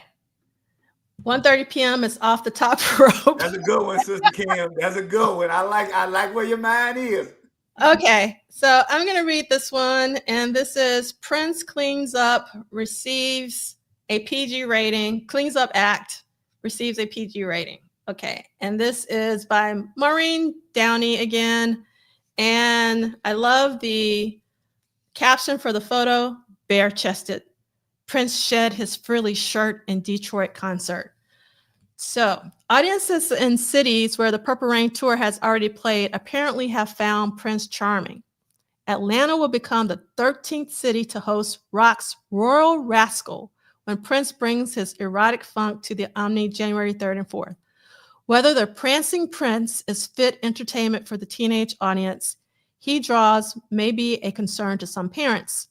If it's any consolation, the music scene's hottest act has visited 4 cities on his current worldwide tour, and reviewers in Detroit, Greensboro, North Carolina, Washington, D.C., and Philadelphia have given Purple Rain a PG rating. After last week's performances in Philadelphia, the Philadelphia Inquirer popular music critic Ken Tucker wrote, where Springsteen is the brooding conscience of rock and Jackson its paranoid gremlin, Prince is its funky libertine, a haughty, naughty brat with immense talent and neuroses coming out of his ears. We've read a lot of these that Maureen is like summing up. So Susan Ladd, we've definitely read Susan Ladd. Entertainment writer for the Greensboro News and Record found Prince tame. I don't think it's a bad show for teenagers to see, but I would think twice about sending my 10-year-old alone, she said Thursday. I think it's really important to understand that a lot of young people, very young people, went to concerts by themselves. Mm-hmm. And I don't think you can do that anymore, but that was a thing back then. So that I thought that was an interesting comment, but I would think twice about sending my 10-year-old alone. And the elusive 26-year-old superstar has toned down his swagger for his first world tour. Gone are the sinister trench coat and black bikini briefs that were trademarks of his earlier concerts. His ascendance to the throne and bid for wider consumption began 2 years ago with his best-selling rhapsodic, I think I'm pronouncing it right, dance album 1999, the #1 album Purple Rain, and the hit movie of the same name, which transformed Prince into a national sensation this summer, have infused Prince with a degree of respectability. The movie expanded Prince's audience from a rock dance cult to platoons of American teens who mimic his fashion preference for Edwardian ruffled shirts, body-hugging pants, and purple satin brocade jackets. Prince admits to a passion for the royal color, and his house, tour bus, BMW, and motorcycle are all customized purple. Purple Rain also established Prince as a sex symbol of the 80s, sensual, pouty, and enigmatic. Born Prince Rogers Nelson, this new wave Don Juan generally refuses interviews and presents an unsettling blend of defiance and vulnerability that has made him a favorite of teenage girls. However, his risque lyrics and his onstage pantomimes of lovemaking with his microphone have made him less than a favorite of some parents. The songs on his 4 Warner Brothers albums explore adolescent sexuality. So this is when I read this the first time, I don't know if the songs in his 4 Warner Brothers albums explore I don't know what an adolescent is. Like what's the age range for that? And language explicit enough to require warning stickers, contains language which may be unsuitable for some listeners. And I'm not going to read that part. I think adolescent is often meant to be minor. You like maybe 12 and under. Yeah, you could be a minor in adolescence. You're minor, and you're definitely not close to 18, and also puberty meant it would often mean puberty and going through puberty. That's what I thought. So that's the reason, like, this sentence doesn't make any sense for me. Because Maureen writes, the songs on his 4 Warner Brothers albums explore adolescent sexuality. I don't think he's exploring adolescent. Well, for them, because remember, a lot of the pushback on Prince was that the sexuality was kind of childish, or it was low grade. That if you were really digging in sexuality that way, that because you think about a lot of the teenage movies at that time. Think about the teen movies. It was all sexual angst in the 80s. So the 80s became the really time of sexual angst. And so teens were seen as being sexually angst out. And so that's how they kind of saw Prince, as playing to that kind of sexually angst out demographic. I see. Okay. All right. So let's see, what is the next article? All right. So I'm not going to read this one because we've, already read about the Gallaudet performance. And the reason why, no, we don't need to read that one either. So 25 live shows so far in 1984. And here is 25. Yeah. And so you can see the shows here, and 4 of them were not from the Purple Rain tour. So technically 21. And I want to go into our music break. All right. So last night I watched the Yacht Rock documentary because I'm a huge fan of Steely Dan. Yes, I watched it last night too. Yes. It is really good, right, Ricky? It is. And I'm jealous. I ain't know what's on. I'm jealous of y'all. I gotta go watch it. It's so good, C Liegh, that I immediately wanted to watch it 2 times in a row. One of the things that I love about it is that Michael McDonald is getting his flowers. Because, Steely Dan, they get their flowers, but I don't think Michael McDonald gets his flowers. And what's crazy is that he is definitely unsung because he sung background on so many. He did. I didn't know that. It's crazy. And so what's funny is either the earlier yesterday or the day before yesterday, I was listening to Yama Be There, right? And I always thought it was a Michael McDonald song. But yeah. He sings background on it, but it's a James Ingram song. Yeah. I always thought it was a Michael McDonald song because his voice is so distinct. Another thing that I find funny about Michael McDonald is that his voice is not a background singer's voice. Nope. It's a lead singer, but everybody used him for background vocals like Steely Dan and Jay. It's crazy. Loggins. Yeah. Everybody. But you know what that speaks to the difference in musicality today, right? Like in those days when we grew up, background singing was real artistry, right? You think about it today. Think about the last 10, 12 years. When have you really heard a song in the last 20 years that you are listening to it as much for the background and the harmonies and the structure as you were for the groove? It just doesn't happen anymore. Well, I'm with you about Michael McDonald being a lead voice, but it also speaks to, Luther was a background singer. Yeah, there you go. Yeah. You see what I'm saying? So they came from a time when the whole song structure, right? We grew up on real compositions. And I'm going to stop because I don't want to get into my hate for new music, but I think you're making a great point, Prof. Duff, that Michael McDonald being known as much for being a background singer is also about how the construction of music has changed. I'll shut up. Yeah. So I highly recommend that everyone run and not walk to watch this documentary. And I won't give it away, but I love when the credits roll and they get a phone call from someone who refused to participate in the documentary. I have so much respect for that person. So I thought that was really brilliant. We're not going to say who. No. Yep. No, I'm not gonna say, but I know I will say I was glad, like you said, about they gave Michael McDonald his props, and they kind of did a little segment on like what a fool believes, Mm. Yeah. which I won't go into. I don't want to spoil it for anybody, but that's like one of the greatest songs ever written. But but it was a very good documentary. I mean, HBO has kind of come with, like this year they did the Stax documentary, Yes. and they did this one, so they've kind of come with the music documentaries, and even a couple years ago, man, the Kenny G documentaries, it was pretty good. And the Bee Gees documentary. Yeah, yeah, Extreme. so the Bee Gees documentary. So Quick question: How long is it? How long is it? like an hour and some change. Okay, cool. I mean, it's yeah, you know what? I'm glad you asked that, because a lot of times I've seen recently on Tubi these like Prince documentaries, and they're like 50 minutes. I'm like, that doesn't even begin to do the first couple albums. But this is at least an hour and some change, maybe close to 2 hours.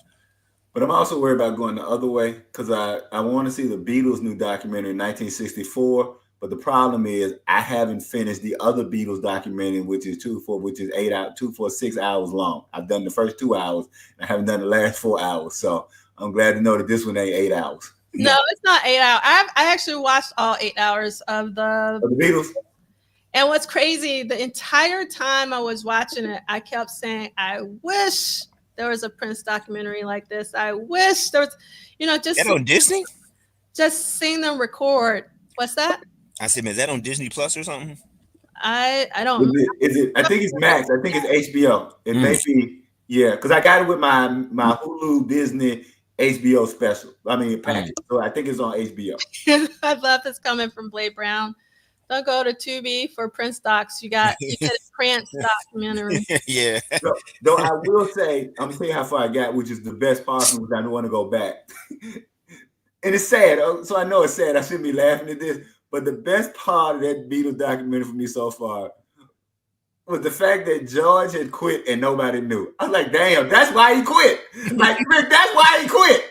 The man quit and they didn't even know he quit. That's why the hell he quit. Right there. So anyway, I was just like, damn. Yeah, and what's funny is that, well, it's not funny, but like George was always my favorite Beatle. And I actually prefer George's solo output to all the other ones. So yeah, I was like, oh my God, they're treating him like that. He's brilliant. And he said the line where he said, Eric Clapton is doing this. And they said, well, you ain't Eric Clapton. I was like, damn, really? Just to that man's face like that? So wait a minute. So like, is this the? I see why he quit. So like, is this the series that they did like years ago where they had on TV this Beatles documentary? It was like a whole bunch of episodes. This like a whole new. It's brand new. Okay. Is it the recording of their last album? Which is it? Is because it's 6 hours. It's a recording session. So it's 6 or 8 hours of the whole recording session for whatever the album is. And it was whatever the album was, which was their last album. So is that Abbey Road or Let It Be? I think it might have been Abbey Road. I can't remember. But when I say, I'll tell you this, in just the first 2 hours I watched, you see that band breaking apart in real time. like we all know what the end result is, but them first 2 hours you go, yep, this is coming to an end. I mean, was this the one where John Lennon was playing and Yoko was sitting next to him? Yes. Yep. Yeah, she's sitting up. Okay. Yeah. Yeah. I think I did see that. Yes. I think I did see that. Okay. But like I said, every single time I like the entire 8 hours, C Liegh, I was going, I wish we had this. Like Prince in the studio, I would kill to see Prince in the studio. Exactly. For that, like recording an entire album, I mean, that would be just like really amazing. I'm with you on that. Oh, I'm so glad to see I have a fellow George lover for a favorite Beatle. Yes. And thank you, Professor Oak, because I don't think that my man, that Billy Preston gets enough credit and enough shine. So you're right, Professor Oak, that they do really show. I've seen one Billy Preston documentary, and it was a good one. It was a good one, but I just don't think Billy Preston gets enough shine for what he meant to music. So thank you, Prof. Oak, for putting that in the chat about Billy Preston kind of being the glue to keeping them together for a minute. Appreciate that. And I totally forgot that Peter Jackson, Lord of the Rings, Peter Jackson, actually was the director for the documentary, which is kind of cool. And it's on Apple TV. Like that's where it is. Oh, so, the new one? Which one? The one that we're talking about, which is called The Beatles Get Back by Peter Jackson. Well, I may be talking about a different one then because I don't have Apple TV. No, it's the same one. Okay, I'm watching it on Max. Yeah, I don't have Apple. There was one that came on Disney Plus a couple of years ago. See, I got the Disney Hulu. Arlene says it was originally on Disney. Okay, there we go. Okay, very cool then. Okay. Oh, and Kim says they're bad. It's Disney Plus. Okay, there we go. That's what I remember. It being a big deal about that. Okay. Yep. Okay. So again, if you love good music and you're a music head, you must watch this documentary called Yacht Rock. And this ain't got nothing to do with that documentary, but I just got to go. I keep forget. All right,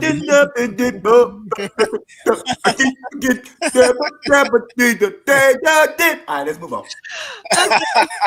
Corey Henry is going to be at the New York very, very soon. 2 nights, 2 shows every night from December 3rd to 8th. Please support real music by real musicians. And I am so happy to announce that Omar is going to be in New York City on January 19th at City Winery. I already got my tickets because I love me some Omar. And don't fret, because he's not only going to be touring New York City, he's also going to be in Chicago, Atlanta, and Philly, as well as Alexandria, Virginia. Oh, wow, that's close to me. Yeah, you should definitely. If you've never seen Omar live, now is your opportunity to do so. He is definitely a living legend. He has music just pouring out of him. Also, since we've been talking about Michael McDonald and how unique of a vocalist he is, Omar is also very distinct and unique in his vocal styling. So don't sleep on Omar. All right. I don't know of anything that's going on Purple Road, but I haven't been on social media, so I don't know really what's going on. But obviously, we still want to lift up Jeremiah during his battle with cancer. And if you haven't had an opportunity to contribute to his GoFundMe, or even if you have, if you want to contribute more, we want to continue to support Jeremiah. And in the playlist, I have I Would Die For You and Another Lonely Christmas and those rehearsals we talked about. And I would highly recommend that you listen to the Another Lonely Christmas rehearsal. Then I also have the trailer for the Yacht Rock documentary. I'll also put the trailer for the Stax documentary in here, as well as the Beatles one that we talked about. And then I also have some more Michael McDonald songs. Peg, which is a Steely Dan song. Actually, Andre, you had said that you couldn't hear Michael McDonald and Peg. I hear Michael McDonald and Peg. Like that's one of the reasons why I love Peg so much, is because but it might be because my ears are tuned to hearing Michael McDonald. And then in addition to What a Fool Believes, I also have Minute by Minute. And those 2 songs are on the Doobie Brothers, because Michael McDonald was part of the Doobie Brothers, for those who may or may not know. And then also there's that version of Wendy and Lisa's with Lauren Otter's I Would Die For You. And I'll probably put in the Sade song and the Andre 3000 song, since we talked about it quite a bit. Oh, thank you so much, Purple Cat, because I didn't realize this, but Jeremiah is in the hospital with foot-related diabetes issues. So we definitely want to make sure we, if you're into prayer, that you send up prayers for Jeremiah. Okay. Hey, you were speaking of Michael McDonald. He did a couple of albums where he did some Motown covers back in like the mid to late 2000s, where he goes in the vault. I mean, he does this great cover of Stevie's Tuesday Heartbreak, which is not, one of those popular songs, that gets played on the radio, say by Stevie Wonder, but it's one of the album cuts. But he does a great rendition of these Motown covers, which is pretty good. I don't know if they're streaming or out there, but they may be on YouTube or something like that. So I love this comment from Chris Barnett. It would be great if there was a Michael McDonald box set with isolated vocals to sings background on. That would be incredible. And then to Chris P., welcome for being new here. This is not a Maryland-based podcast. We're actually all over. We're on the West and East Coast. Michael Dean, who left, I don't know if you were here when Michael Dean was here. He's based out of Seattle. I'm based out of the New York City, Jersey City areas. C Liegh is in Mississippi. And we got Ricky from Virginia, based in Virginia. So we're like all over the place. So this is actually a Prince World located podcast. We're in the Purple universe. It's all about Prince, but we also do what we call a Saturday salon in the tradition of Harlem Renaissance, where after we do our What Did Prince Do This Week portion of our show, we also talk about what's going on in music and music documentaries and sometimes film and sometimes photo exhibitions. It just really depends. Just arts and culture, essentially. C Liegh. I was just gonna say for the playlist, we can't get that 2-episode issue of What's Happening with the Doobie Brothers. We can't get that bootleg. The 2-episode bootleg episode where Rerun go in and try to bootleg the Doobie Brothers. You got to add that to the playlist. Hey, I tell you what, C Liegh, when you watch the documentary, that's all I'm gonna say. Just watch the documentary. Like it's gonna be a part where like you gonna be pleased. Yes. I know they talk about the Doobie Brothers. I'm not gonna spoil it, but there's a part where you will be pleased. I'll be tuning into that tonight. Appreciate y'all. Yes. All right. So again, for our new readers, this is what we're reading. Our listeners, this is what we're reading. Again, we reread a little bit from this book, and we've been reading this for 2 years.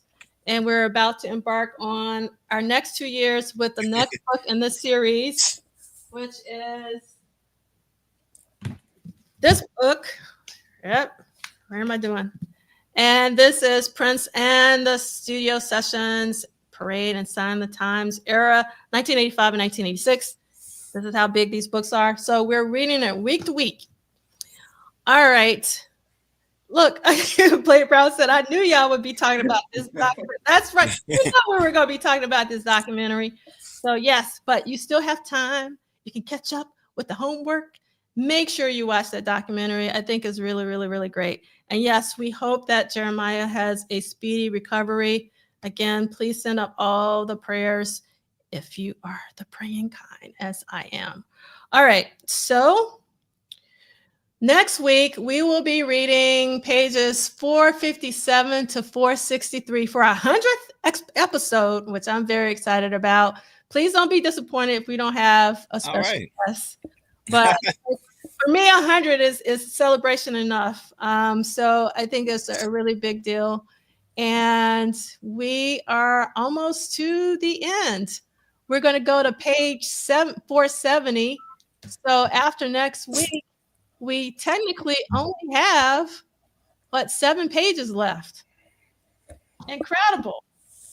Yeah, hold on, C Liegh. Let me spotlight you. Y'all can see that bookmark. And most of that, and by the way, most of that is indexed. So yeah, most of that bookmark is indexed. So yeah, we about done. Yeah, I'll show you. So I have 2 bookmarks. One is the actual where we are, and then this is where the notes start. There we go. So we only have that much left. So it's been a journey. Oh my God. It has been such a journey. All right. Yes. What? This is amazing. I didn't know this. Thank you, Purple Cat Confetti. Spotify Audible has a Sign of Times book read by Duane, because I know on Audible it's not Duane reading. So that's really news. I'm glad to hear it. Thank you so much for letting us know that. That's so cool. All right. Who wants to take us out? Normally Michael Dean would take us out. Who's taking us out today? I'm going to let Rick take us out. I just want to say this has been a wonderful 2 years. I've enjoyed it. I'm saying that I know I won't be here for the next 2 weeks because my Jackson State University Tigers are playing in the Southwestern Athletic Conference Championship. And if we win next Saturday, December 14th, we'll be playing in the HBCU, the Black College National Championship.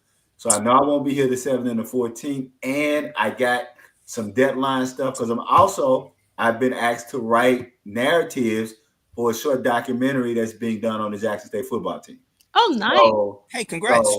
So I will be out of commission at least the next 3 weeks, hopefully not the next 4. So if you don't see me in the chat for the next 3 to 4 weeks, know that my heart, my mind, my love is still with y'all.